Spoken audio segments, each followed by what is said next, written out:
Jackson Stone stood on the balcony of his apartment, soaking up the evening atmosphere of the city. He was 35 years old, and he had achieved a lot in his life. A successful architectural engineer, he proudly looked at the buildings he helped design. But this evening his thoughts were far from work. He tried to meditate, focusing on each breath, but his mind kept returning to the past, to the memories of his wife, 30-year-old Taylor. Taylor was the epitome of perfection. A leggy blonde with a charming face and a perfect figure, her smile could light up the darkest room.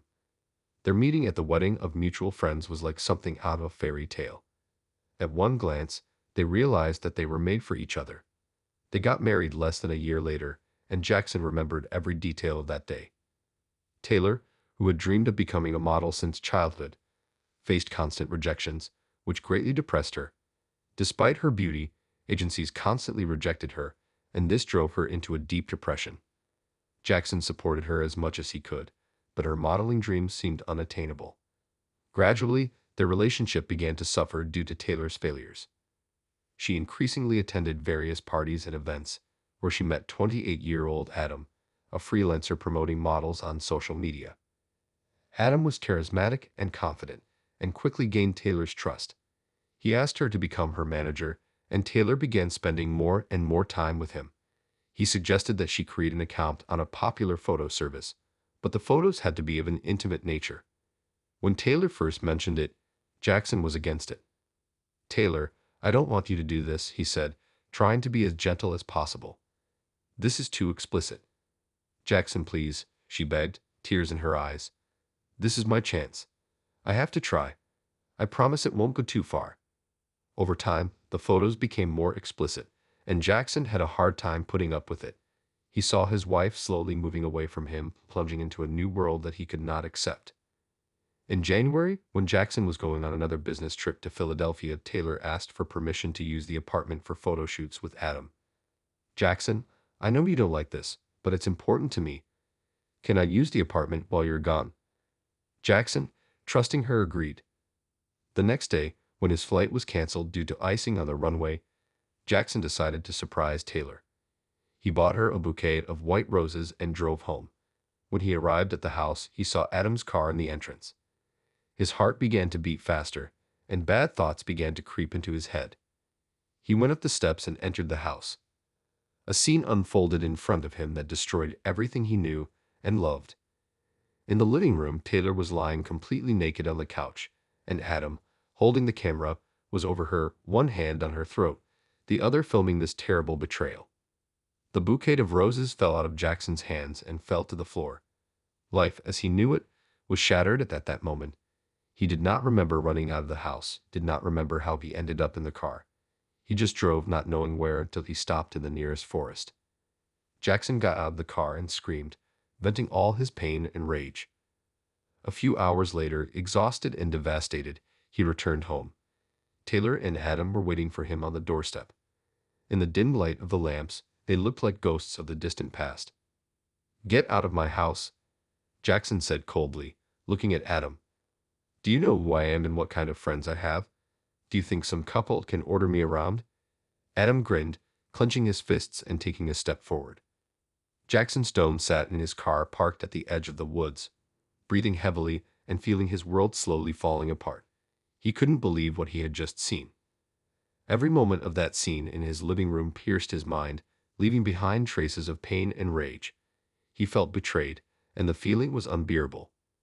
There was silence outside, interrupted only by the rustle of leaves. Jackson got out of the car and began to walk slowly through the woods, his feet sinking into the soft earth. Suddenly, he stopped and, without restraining his emotions, screamed, spilling all his pain into the evening air. The scream echoed through the forest, as if reflecting his inner discord. When his strength left him, Jackson slowly sank to his knees, clutching his head in his hands. Tears streamed down his cheeks, mixing with dust and dirt. At that moment, he felt completely alone. Time seemed to have stopped, and only the silence of the forest was his only companion. After several hours spent thinking and struggling with himself, Jackson decided to return home.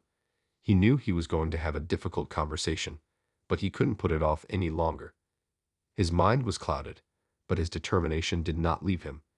He returned to the car, got behind the wheel, and drove back to the city.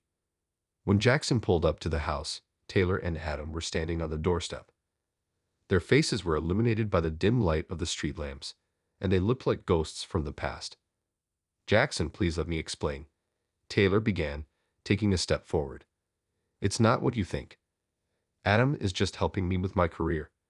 "Shut up, Taylor," Jackson interrupted coldly, his voice full of anger. "I've seen enough." Adam, standing next to her, grinned, his eyes sparkling with defiance. "You don't even know who you're messing with, Jackson. Do you think you can just kick me out?" Jackson took a step forward, his hands clenched into fists.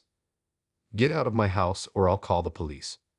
Do you know who I am and what kind of friends I have? Do you think some cuckold can order me around?" Adam grinned, clenching his fists and taking a step forward and trying to hit Jackson. But Jackson was ready. He quickly dodged a blow and, using his aikido skills, instantly laid Adam on the floor, holding his arm in a painful grip. "Try again and I'll break your arm," Jackson whispered threateningly. Adam, feeling pain and helplessness, hurriedly got to his feet and, losing his balance, left the house. On the threshold, he cast one last angry glance at Taylor, who was standing in the corner, clutching the edge of her robe.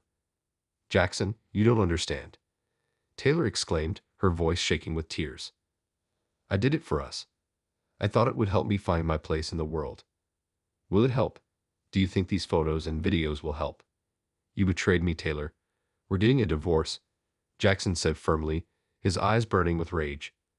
"Jackson, please give me a chance to explain myself," she begged, her voice filled with despair. "It's too late," Jackson replied coldly. "You made your choice, now I'm making mine.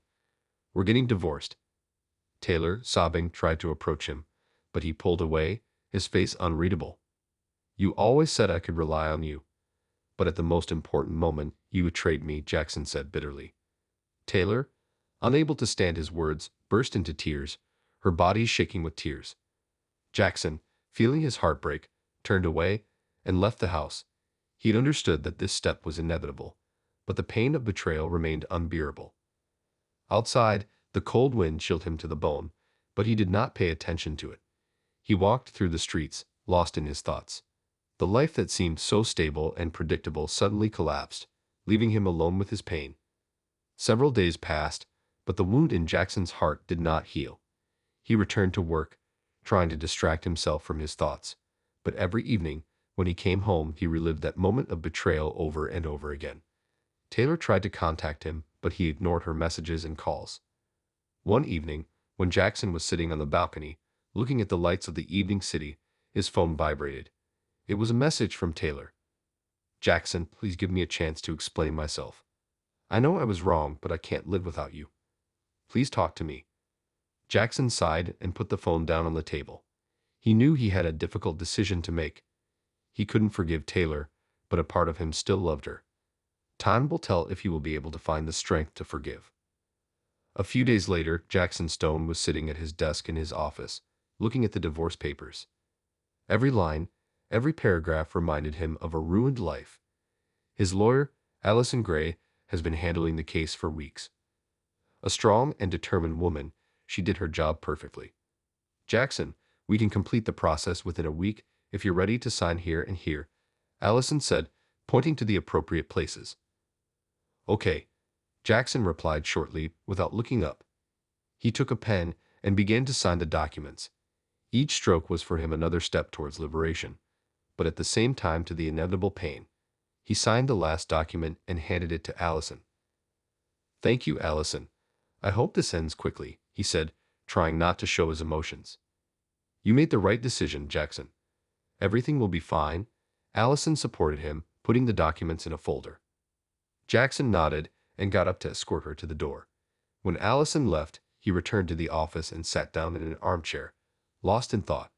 The divorce process was difficult and painful, but he understood that it was necessary for his own well-being. Meanwhile, Taylor was trying to deal with the consequences of her actions.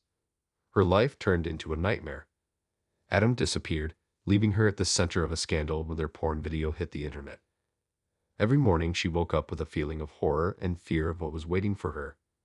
One morning, Taylor woke up to the phone ringing. It was her old friend Linda. Taylor, I've seen this video. How could you do that? Linda asked accusingly. Linda, I didn't know it would go this far. I just wanted to find my place in the world, Taylor replied, her voice shaking with tears. Taylor, that's not an excuse. You betrayed Jackson and ruined your life. I can't talk to you anymore, Linda said sharply and hung up the phone. Taylor dropped her phone and burst into tears. She lost not only her husband but also her friends. Her career was ruined and her reputation tarnished. She felt completely alone. That evening, Taylor tried to call Jackson. Jackson, please talk to me, she begged when he answered the phone. Taylor, we don't have anything else to talk about. You made your choice, and I made mine. We're getting divorced, Jackson replied coldly. Please give me a chance to explain myself. I didn't want it to end like this, Taylor sobbed. It's already been decided. I signed the documents. Goodbye, Taylor, Jackson said, and hung up.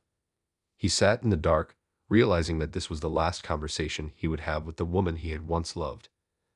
A storm of emotions was raging inside him, but he knew it was the right decision. A few weeks passed, and the divorce was officially finalized. Jackson felt mixed feelings. On the one hand, he was relieved of the burden of betrayal. On the other, he felt empty and lonely. He decided to focus his energy on work and self-discovery. He spent every evening on the balcony, meditating and reflecting on his life. These moments became a source of peace and understanding for him. He began to rediscover the world, enjoy the little things of life, and find joy in simple things. Meanwhile, Taylor continued to struggle with the consequences of her actions. Her dreams of a modeling career have gone up in smoke. She became the object of ridicule and bullying. Her photos and videos were distributed online, and each new publication brought her even more pain and humiliation. One evening, as Taylor was sitting in her empty apartment, the doorbell rang. It was her mother, Sarah, whom she had not spoken to for a long time. Taylor, I came to support you, Sarah said, hugging her daughter. Mom, I ruined everything. My life is over, Taylor replied, crying. No, dear, this is not the end. You're strong, you can handle it. We'll get through this together, her mother reassured her. Sarah stayed with Taylor for a few days, helping her cope with depression and find the strength for a new start. Gradually, with the support of her mother, Taylor began to recover. She realized that she needed to rethink her life and start all over again. Jackson, watching the situation from the sidelines, had mixed feelings. He didn't want to hurt Taylor, but he couldn't forget the betrayal. He tried not to think about the past and focused on the future. Work has become for him not only a way to distract himself, but also a source of satisfaction and pride. One evening, after a long day at work, Jackson returned home and found a note on the balcony. It was Taylor. Jackson, I understand that we don't have a future, but I want you to know that I am truly sorry for what I did. I hope you will find the strength to forgive me and find your happiness. Taylor. Jackson stared at the note for a long time, considering her words. He understood that the process of forgiveness would be long and difficult, but the first step had been taken. He folded the note and put it in a drawer, deciding that he would move forward no matter what. Life went on, and Jackson, finding strength in work and meditation, began to see the light at the end of the tunnel. He knew that new challenges and victories were ahead of him, and he was ready to face them face to face. Several months had passed since the divorce was finalized, and Jackson Stone was slowly beginning to find inner peace. Life was gradually returning to its usual course, although at times he still felt empty and lonely. He spent every evening on his balcony, watching the lights of the evening city, which now became for him a symbol of hope and a new beginning. One evening, Jackson decided to change his routine and go for a walk around the city. He walked through the streets, enjoying the cool air and the noise of the metropolis. Suddenly, he came across a small cafe that he had not noticed before. It was cozy and quiet inside. The light fell softly on the wooden tables, creating an atmosphere of warmth and coziness. Jackson ordered a cup of coffee and sat by the window, looking at the passers-by. His thoughts were in the past, but he tried to focus on the present. Suddenly, a woman in her 30s, with short brown hair and kind eyes, came up to his table. Hi, can I sit down? She asked with a smile. Of course, Jackson replied, surprised by her unexpected appearance. I noticed that you come here a lot. My name is Evelyn. I work at the bookstore across the street, she introduced herself, holding out her hand. Jackson, nice to meet you, he replied, shaking her hand. Evelyn turned out to be an interesting conversationalist. They talked about books, music, and life in the big city. For the first time in a long time, Jackson felt at ease in communication and noticed how his mood was gradually improving. Time flew by, and when they said goodbye, Jackson realized that he had found a new friend. As the days passed, Jackson spent more and more time with Evelyn. They walked around the city together, visited museums and exhibitions, and sometimes just sat in a cafe, discussing the latest books they had read. Evelyn became a support and source of inspiration for him, helping him cope with his inner demons. One evening, when they met again in a cafe, Evelyn noticed that Jackson looked more calm and confident. You know, Jackson, I've noticed how much you changed in recent months. You become a different person, she said, smiling.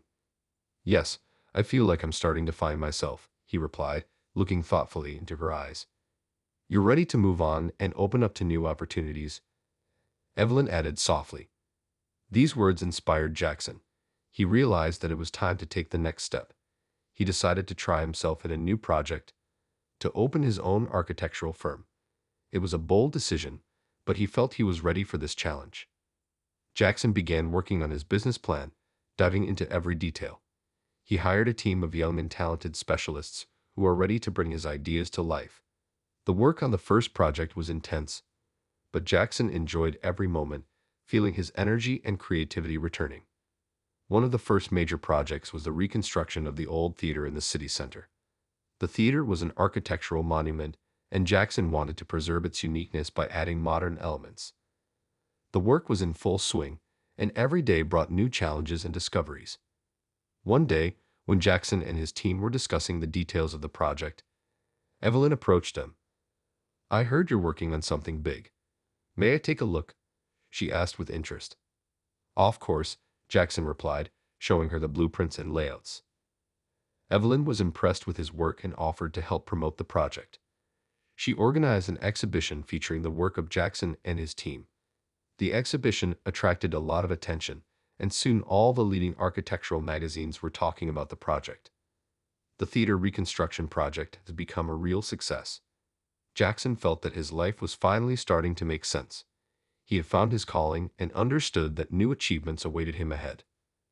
Along with his success on the professional front, Jackson's personal life also began to improve. His friendship with Evelyn grew into something more. They spent more and more time together, and their relationship became deeper and more trusting. One evening, sitting on the balcony and enjoying the view of the evening city, Jackson realized that he had finally found his harmony. He hugged Evelyn and whispered softly, Thank you for everything. You helped me find myself and see the light at the end of the tunnel. Evelyn smiled and kissed him gently. I'm glad I could be there for you. You deserve to be happy, Jackson, and I believe that we will have many wonderful moments ahead of us. Jackson's life made sense again. He learned to appreciate every moment, every day, and knew that new challenges and victories awaited him ahead. The inner strength and support of his loved ones helped him find his way, and he was ready for new achievements. That's how the story ended. Leave your opinion in the comments about this story. We will be interested to know what you think. Also, don't forget to give us a like and subscribe to our channel. That way you won't miss new exciting stories. Good luck to you.